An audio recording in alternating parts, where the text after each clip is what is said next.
বেঁধে নেব এরকম ভাবে। বাঁ দিকটা দেখ ভাই, আমি একটা জিনিস লক্ষ্য করেছি, পাহাড়ে কিন্তু মাইলেজ খুব ভালো পাওয়া যায়। ঝাঁটা নিয়ে বেরোতে মনে হচ্ছে। অ্যাটেম্প নাম্বার 3 কলকাতা, ওই রাস্তাটা না, ওই যেটা বাস যাচ্ছে। ম্যাপ আছে।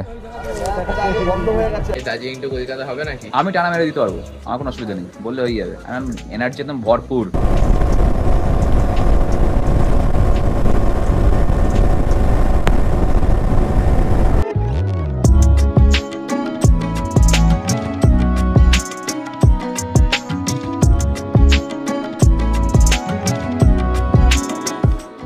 Good morning from Lamahatta. ঘড়িতে সময় হচ্ছে এখন 7:34। এখন পর আমাদের ব্রেকফাস্ট করে নিয়ে বাইকে লাগেজ সেট করবো, করে নিয়ে এখান থেকে বেরোবো। পেছনে ভিউ খানিকটা এরকম, ওয়েদার একদম পরিষ্কার ক্লিয়ার নীল আকাশ, তার মাঝখানে এখানে কাঞ্চনজঙ্ঘা, নিচে মেঘটা খালি দেখো। আর ওই দূরে ওই জায়গাটায়, চলো তোমাদেরকে জুম করে দেখাই, এই যে জায়গাটা দেখা যাচ্ছে এটা হচ্ছে চারধাম, যেটা সিকিমে। নিচে ওখানে রয়েছে হচ্ছে তিস্তা নদী, মেঘে ঢাকা পড়ে গেছে। এই চারধামে আমি গত বছর গেছিলাম, আমি আর সৌমজিৎ। আর এখানে দেখা যাচ্ছে দার্জিলিং শহর। কালকে রাত্রিবেলা পুরো শহরটা যখন লাইট জ্বলছিল অন্য লেভেলের লাগছিল, মনে হচ্ছে না কেউ তারা ছড়িয়ে রেখেছে।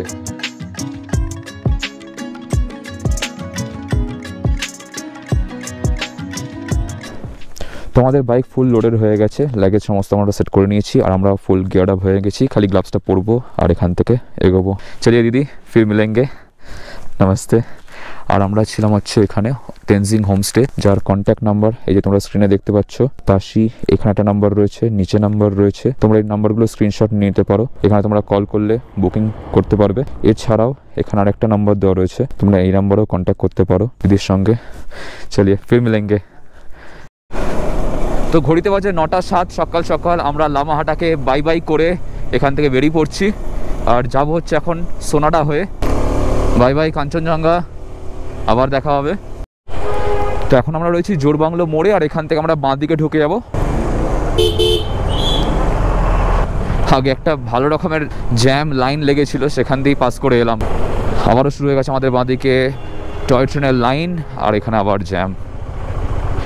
ডান দিকটা পুরো গাড়ির লাইন ছিল, সেটা আমরা পার করে এলাম সবেমাত্র।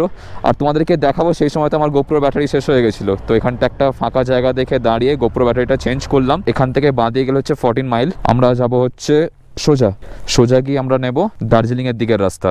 সেখান থেকে আমরা সোনাডা হয়ে নামবো। বাইকের ফুয়েল রেঞ্জ কমে গেছে, 90 কিলোমিটার দেখাচ্ছে। কোথাও একটা ফুয়েল আপ করাতে হবে। সোনাডায় পাম্প পেয়ে যাবো আমরা। 9:53 বাজে ঘড়িতে। পাহাড় থেকে নামতে নামতে আমাদের মনে হয় 12টা সাড়ে 12টা বেজে যাবে। সোনাডায় যে হোমস্টেতে আমরা ছিলাম, সেখান থেকে আমরা একটা কন্ট্যাক্ট পেয়েছিলাম চায়ের জন্য। সেই চায়ের যে দোকানদার, তাকে ফোন করে আমাদের একবার জিজ্ঞাসা করে নিতে হবে যে দোকান খুলেছে কিনা বা আছে কিনা। এখন চা নিয়ে যেতে হবে বাড়ির জন্য। 1006 টাকা তেল ভরিয়েছে এখান থেকে, ট্যাঙ্ক হয়ে গেছে পুরোপুরি ফুল। এখানে রেঞ্জ দেখাচ্ছিল 80, কিন্তু তেল বেশি ছিল, কারণ 1006 টাকায় ফুল ট্যাঙ্ক হয় না। আমার ফুল ট্যাঙ্ক করাতে আসার আগের দিন 1139 টাকা লেগেছিল। তার মানে হিসেব মতন তেল খাচ্ছে বেশি, ওই জন্য ফুয়েল রেঞ্জ কম দেখাচ্ছে। আর আমাদের বাঁদিকে হচ্ছে সোনাডা রেল স্টেশন। আমরা পেট্রোল পাম্পে ওখানে যে এটিএমটা ছিল, ওখান থেকে HDFC থেকে কিছু টাকা তুলে নিয়েছি, কারণ পুরো ক্যাশ ফাঁকা হয়ে গেছিল কাছে আমাদের। তো বাইকটাকে ওখানে সাইড করে রেখে দিয়ে আমরা এসেছি এই দোকানে, আর এখানে আমরা নিচ্ছি হচ্ছে চা। ওখানে প্যাকিং হচ্ছে আমাদের। তুই ক প্যাকেট নিলি? আমি 3 প্যাকেট। হ্যাঁ, আর আমার 5 প্যাকেট, 250 করে। এখন আমরা যে জায়গাটা দাঁড়িয়ে রয়েছি, এখান থেকে শিলিগুড়ি ডিস্টেন্স হচ্ছে 35 কিলোমিটার, 1 ঘন্টা 15 মিনিট। আর আমরা আসার দিন যে রাস্তা দিয়ে এসেছিলাম, তোমরা যদি সেই ভিডিওটা না দেখে থাকো তাহলে দেখে নিও। সেদিন আমরা কার্শিয়াংয়ের যে সাইডে একটা সরু ঢালু রাস্তা রয়েছে, কার্শিয়াংয়ের উপরে ওয়েলকাম টু কার্শিয়াং লেখা রয়েছে, ওই রাস্তাটা দিয়ে এসেছিলাম। আর আজকে আমরা যাচ্ছি হচ্ছে হিলকাট রোড হয়ে। আর এখানে দাঁড়িয়েছি আমরা গোপ্রোর ব্যাটারি চেঞ্জ করার জন্য, কারণ যে ব্যাটারিটা এতক্ষণ চালু ছিল সেটা শেষ হয়ে এসছে। তো চলো ব্যাটারিটা চেঞ্জ করে নিই, তারপরে এগোবো।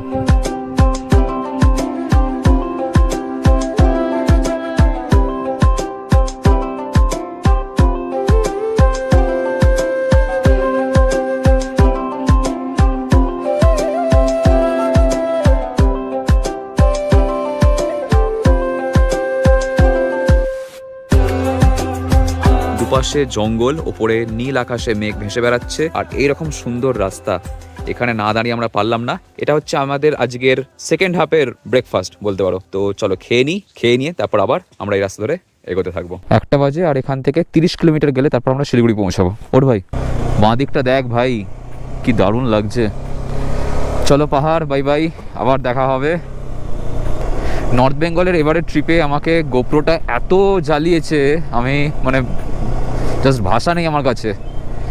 আমি ইউজ করি হিরো 8, থেকে হ্যাং হচ্ছে ক্যামেরাটা, ঠান্ডার জন্য হচ্ছে না কেন বুঝতে পারছি না।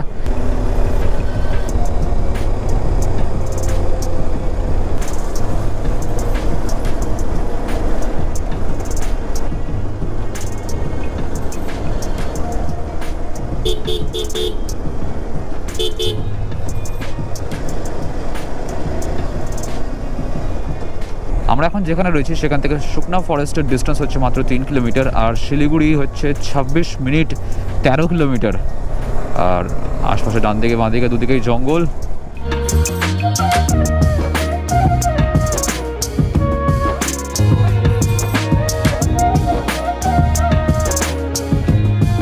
সকালে ফুয়েল আপ করার পর থেকে সেই যে বাইকে ফুয়েল রেঞ্জ 460 দেখিয়েছে, তারপর থেকে আর কমেই না। আমি একটা জিনিস লক্ষ্য করেছি, পাহাড়ে কিন্তু মাইলেজ খুব ভালো পাওয়া যায়। পাহাড়ের পিওর নেচার আর ফাঁকা রাস্তা ছেড়ে এবার আমরা চলে এসেছি একদম শিলিগুড়ির জ্যামেতে। একটু আগে ক্রস করেছি মিরিক মোড়, এই জায়গাটার নাম হচ্ছে শালবাড়ি বাজার।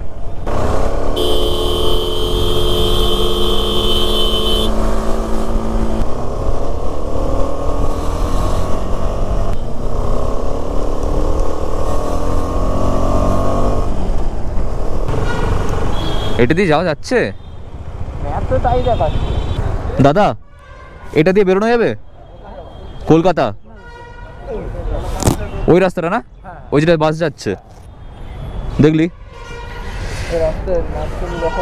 ম্যাপ আছে। হ্যাঁ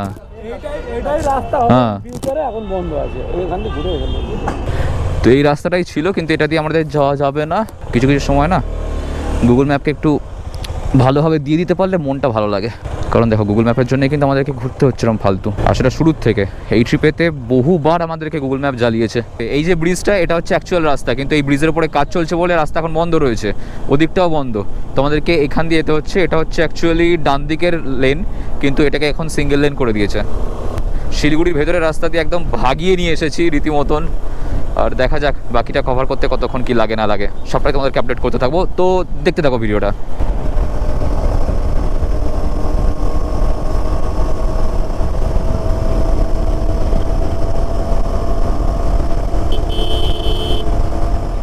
আমরা কিরম স্পিডে আসছিলাম? A++, মানে ওই 97-100 এরকম স্পিড নিয়ে ক্রস করতে করতে আমরা এখন এখানে দাঁড়ালাম।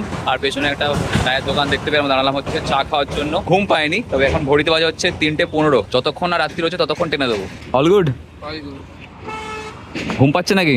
না না, ঘুম হাত পা পেছন কিছু ব্যথা? কিচ্ছু ব্যথা নো ব্যথা। চিয়ার্স ভাই। চিয়ার্স। এই দার্জিলিং টু কলকাতা হবে নাকি? আমি টানা মেরে দিতে পারবো, আমার কোনো অসুবিধা নেই, বললে হয়ে যাবে। কারণ এনার্জি একদম ভরপুর। ব্যাপারটা কি হয়, গরমকাল হলে এক্সস্টেড লাগে, কার মাথা ঝালাপালা হয়ে যায়, সেই ব্যাপারটা নেই। কিন্তু রাত্রি হয়ে গেলে অসুবিধাটা বোঝা যাবে। যখন উল্টো দিক থেকে আলোর ওই হাই বিমটা পড়বে গাড়ির, তখন গিয়ে ব্যাপারটা একটু চাপের হয়ে যায়। আলো রয়েছে ততক্ষণ টেনে দেবো, যতটুকু যাওয়া যায়। এমন কোনো ব্যাপার নয় যে ইসলামপুর যেতে হবে, কি রায়গঞ্জ যেতে হবে, কি মালদা যেতে হবে, যতটা যাওয়া যায় পারলে দক্ষিণেশ্বর দিকে টেনে দেবো। সকলেই মায়ের ইচ্ছা, তার ইচ্ছার ব্যতীত কিছুই নয়। ইসি বাতে চায় পিকে ফিরসে নিকলতে হয়। কদিন ধরে হিন্দি বলে না, হিন্দি এখনো বেরোচ্ছে আমার। ঠিক আছে, বাংলায় ফিরে এসে আরেকবার চিয়ার্স কর। চিয়ার্স। চিয়ার্স টু জয় বাংলা।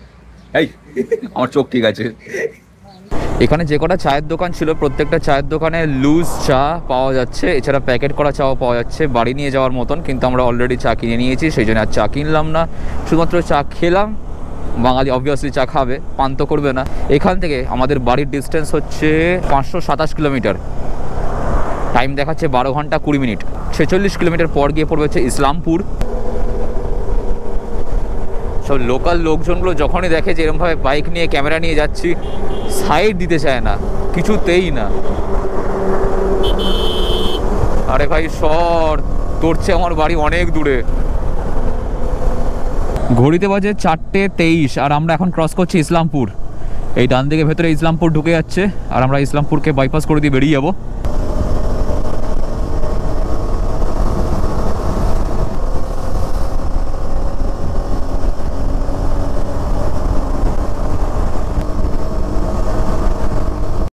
এখানে যাবতীয় যা গাড়ি দেখছি সবের বিহারের নাম্বার প্লেট। অল্প অল্প খাবো আর চেষ্টা করবো আজকে পুরোটা টেনে দেওয়ার, দেখা যাক হয় কিনা। আর এটা হচ্ছে আমাদের লাঞ্চ, 5:30টার সময় আমরা লাঞ্চ করছি আজকে। হয় এরকম বাইরে বেরোলে এরকম একটা একটু হয়, খেয়ে নেওয়া যাবে। এই জায়গাটার নাম বড়দিয়া। বড়দিয়া একটু চা খেতে হবে, চা লাগবে। 6:45 বাজতে, হ্যাঁ 6:45 সময় আজকের আমাদের লাঞ্চ, তাও আবার চাউমিন। মুখ চোখ আর দেখাচ্ছি না, যা আজ অবস্থা হয়ে রয়েছে কিছু বলার নেই। খেয়ে নিয়ে তারপর চোখে মুখে জল দেবো, তারপর এখান থেকে আবার এগোতে থাকবো। চলো। তো আমাদের খাওয়া দাওয়া হয়ে গেছে, আমাদের লাগলো হচ্ছে 280 টাকা, 140 টাকা করে চাউমিন। তো এখন রাত্রির হয়ে গেছে আর এখানে সেরকম বিশেষ কিছু তোমাদেরকে দেখানোর নেই, কারণ পুরো রাস্তা এরকম অন্ধকার। তো চলো আমরা রায়গঞ্জে পৌঁছাই, তারপর তোমাদের সঙ্গে কথা হচ্ছে আবার।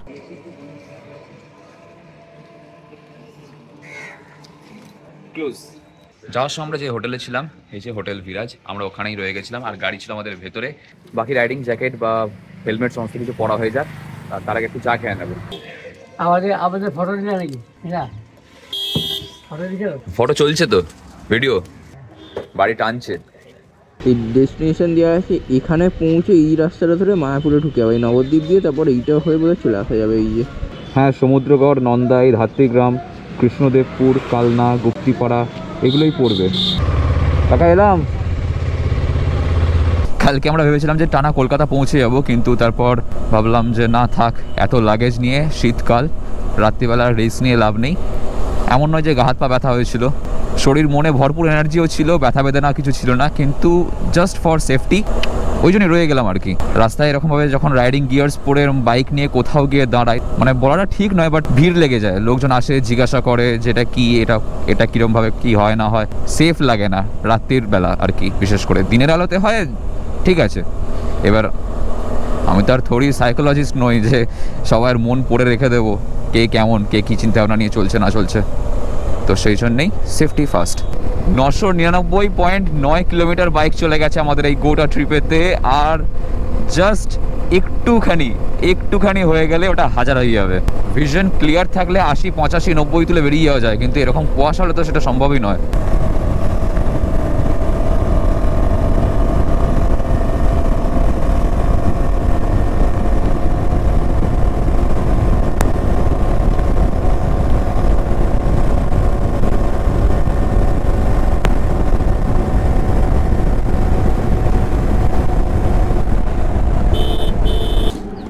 মাঝখানে পার্টিশন আছে না, ছিটকে আসে অনেক সময়।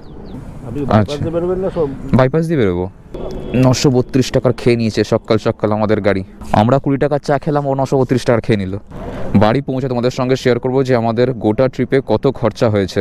আর এই চিরুনিটা হেলমেট খোলার পর ভীষণভাবে কাজে লাগে, মাথা এক্সারসাইজ হয় মোটা দানা চিরুনিতে। যে কোনো লং রাইডে গেলে এই জিনিসগুলো সঙ্গে তোমরা নিয়ে যাবে, তাহলে করে কি হবে, তোমাদের চেন লিউপ থাকবে। চেন কেন লিউপ থাকবে, চেনটাকে লিউপ করতে হয় লং রাইডে গেলে, তাহলে কি হয় চেন কেটে যেতে পারে। তো তার জন্য মোটো জ্যাকটা সঙ্গে নিয়ে এসেছি, এটা খুব একটা বেশি ওয়েট নয়। আর সঙ্গে চেন লিউপ আর চেন ক্লিন আমি মোটুলের ইউজ করছি। একে বেঁধে নেবো এরকম ভাবে, যাতে করে কি হবে গাড়িটা গড়াবে না। চেন টাইট হয়ে গেছে, চলে আসবো এটাতে। গাড়ি পুরো লোড রয়েছে, তো ওই জন্য আমাকে একটু সাবধানে গাড়িটাকে তুলতে হবে, গরম আছে। রাইডিং জ্যাকেট আর প্যান্ট পরেই হবে, বসাটা বিশাল চাপের ব্যাপার, পা মরে যাচ্ছে না রীতিমতন। এ ভাই এটা সরে গেছে না, আবার সরাতে হবে। ঘন্টাও বেজে গেছে। এটা বালি রয়েছে, এটাকে দিয়ে চাপতে হবে। থাকছে না, এখানে প্রচুর বালি। ঝাঁটা নিয়ে বেরোতে মনে হচ্ছে। অ্যাটেম্প নাম্বার 3 ওটা একটু বেশি রয়েছে বাইকে।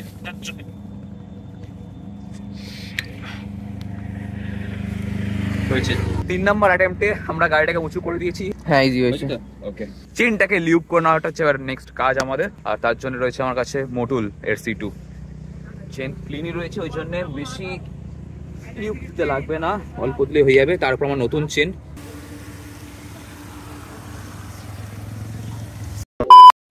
আমাদের ডান দিকে হচ্ছে মালদা টাউন যাওয়ার রাস্তা, আর এখান থেকে আমরা সোজা চলে যাচ্ছি মালদায়। আমার এক পিসির বাড়ি রয়েছে, কিন্তু বহুবার বলেছিল যে যেতে, বাট এখন গেলেই 2-2.5 ঘন্টা ওখানে চলে যাবে, আর না হলে বলবে যে আজকে দিনটা থেকেই যা। কিন্তু হাতের সময় কম রয়েছে, সেই জন্য আর দাঁড়ালাম না এখানে, সোজা বেরিয়ে যাবে এখান থেকে।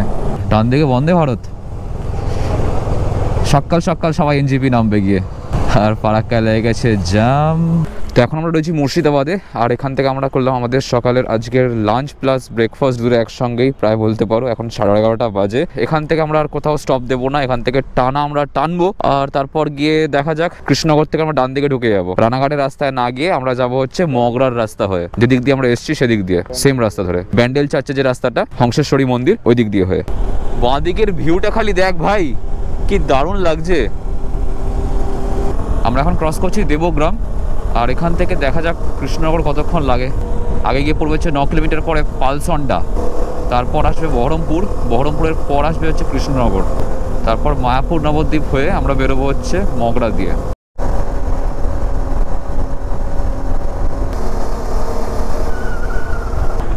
ঘড়িতে বাজে 3:32, আর আমরা কৃষ্ণনগর পার করে চলে এসেছি চুয়াডাঙ্গা কুসুমগ্রাম রোডে। আর এখানে রাস্তার কন্ডিশন এরকম খানিকটা সিঙ্গেল লেন রোড, আর তার সঙ্গে জায়গায় জায়গায় থেকে থেকে বাম্পার। যতই আড়াআড়ি করে পাস করি না কেন, গাড়ি পুরো লোড হয়ে রয়েছে, তো গ্রাউন্ড ক্লিয়ারেন্স অনেকটাই কমে গেছে। এতক্ষণ ধরে আমরা আদি সপ্তগ্রামের রাস্তাটা পার করলাম, এই সামনেই গিয়ে হচ্ছে ওল্ড দিল্লি রোড, আর বেশি দূর নেই ডানকুনি। 6:60, এই 8টার মধ্যে বাড়ি ঢুকে যাবো, কি বল? আশা করছি। তো এখন ঘড়িতে বাজে 6:04। জিটি রোড দিয়ে যেতে যেতে আমরা একটা রেস্টুরেন্ট দেখে দাঁড়ালাম, আর এখানে আমরা নিয়েছি হচ্ছে চিকেন রোল খাবো। খেয়ে নিয়ে আবার এখান থেকে আমাদের বাড়ির দিকে যাবো। আর চোখে মুখে জল দিয়েছি, কিন্তু জলটা মুছিনি, যাতে একটু ফ্রেশ ভাবটা লাগে, যাতে এতটুকু ঘুম না পায়। তো চিকেন রোল খেয়ে নিয়ে তারপর আর মোটো ব্লগিং কন্টিনিউ করিনি, কারণ আপ টু ডানকুনি পর্যন্ত ভয়ঙ্কর রকমের জ্যাম ছিল। আর তারপর বাড়ি চলে আসি। বালির ব্রিজ থেকে রাস্তা ফাঁকা ছিল, আর বাড়ি যখন এসে ঢুকি তখন ঘড়িতে বাজে হচ্ছে 8:05 আমরা বাড়ি ঢুকলাম। আমাদের এই গোটা দার্জিলিং ট্রিপটা তোমাদের কেমন লাগলো সেটা কিন্তু অবশ্যই কমেন্টে জানিও। আর এর আগের ভিডিওগুলো যারা দেখোনি তারা অবশ্যই দেখে নিও। যারা যারা এর আগের ভিডিওগুলো দেখেছো বা কমেন্ট করেছো, তোমাদের কমেন্ট দেখে আমি আপ্লুত। আশা করি তোমাদের এই ভিডিওটা ভালো লেগেছে, আর আমাদের এই গোটা জার্নিটার সঙ্গে জুড়ে থাকার জন্য থ্যাংক ইউ সো মাচ। এই ট্রিপেতে আমাদের টোটাল খরচা কত হলো সেটা তোমাদের ছোট্ট করে বলি। টুকটাক যে সমস্ত খরচাগুলো সেগুলো সবটাই হিসাব রাখিনি, ধরো জল কেনা বা চা খাওয়া এই সমস্ত খরচাগুলো রাখিনি। পার্কিং বা থাকা খাওয়া এই সমস্ত মিলিয়ে পার হেড আমাদের পড়েছে অ্যাপ্রক্স 5000। আর গাড়ির তেল লেগেছে যাওয়ার সময় 2600 টাকা। বাড়ি চলে আসার পরও এখনো বাইকের ফুয়েল রেঞ্জ দেখাচ্ছে 200 কিলোমিটার। ফেরার সময় তেল ভরেছে হচ্ছে টোটাল 2200 টাকা মতন। তো এই অ্যাপ্রক্স ধরে নাও 10,000 টাকা মতন আমার খরচা হয়েছে, আর এর মধ্যে আমাদের গোটা ট্রিপটা হয়ে গেছে। তো ভিডিওটা দেখার জন্য থ্যাংক ইউ সো মাচ। যারা প্রথম থেকে ভিডিওগুলো দেখে এসেছো আমার দার্জিলিং এর ব্লগগুলো, তাদেরকে থ্যাংক ইউ। আর আপকামিং আরো কিছু ভিডিও আসতে চলেছে, নেক্সট কিছু ট্যুর প্ল্যান রয়েছে অলরেডি। তো আজকে ভিডিওটা আমি এখানেই শেষ করে দিচ্ছি। ভিডিওটা কেমন লাগলো অবশ্যই কমেন্টে জানিও। ভালো লাগলে মনে করে লাইক করে দিও, চ্যানেলটাকে সাবস্ক্রাইব করে দিও, পাশে বেল আইকনটা অবশ্যই বাজিয়ে দাও, তাতে নেক্সট ব্লগ আসলে নোটিফিকেশন পেয়ে যাও। দেখা হচ্ছে খুব শীঘ্রই তোমাদের সঙ্গে পরের ভিডিওতে। Till then stay safe, take care, চলো বাই। এতে যেটা মাইলেজ দেখায় সেটা অ্যাকিউরেট নয়। এমন অনেক সময় হয়েছে আমার লো ফুয়েল দেখাচ্ছে, এদিকে লো ফুয়েল দেখাচ্ছে, কিন্তু সেখানে অ্যাকচুয়ালি আমি লো ফুয়েল দেখানো অবস্থাতে অনেকটা চালিয়েছি, যদি ওটা ঠিক নয়। ফুয়েল ইনজেক্টেড গাড়িতে মিনিমাম 3 লিটার লাগতেই লাগে।